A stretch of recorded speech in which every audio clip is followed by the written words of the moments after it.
Ne change pas, une équipe qui gagne. Cet adage s'appliquerait presque au RC Lens féminin version 2025-2026, tout juste promu en Première Ligue.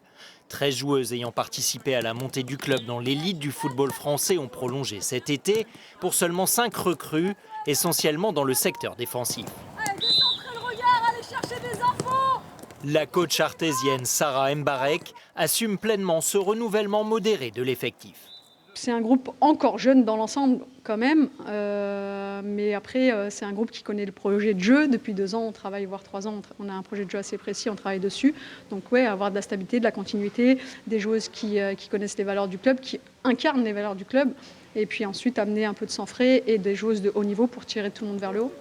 Une ossature conservée donc et renforcée par quelques joueuses d'expérience. Les Sang et Or ont un peu moins de 2 mois pour trouver la bonne alchimie et la bonne carburation avant de se lancer dans le grand bain de la première division.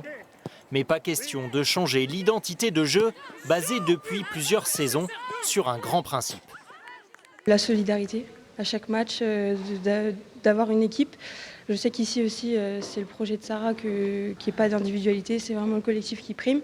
Et de toute façon, on sait qu'on sera le outsider de la compétition, entre guillemets, parce qu'on est le promu, et qu'on aura à cœur de donner tout à chaque match et qu'on devra ne rien lâcher, peu importe l'adversaire. L'objectif affiché par les Lensoises est le maintien en Première Ligue, un championnat qui démarrera avec un adversaire de prestige le 6 septembre et la réception du Paris Saint-Germain, vice-championne de France du dernier exercice.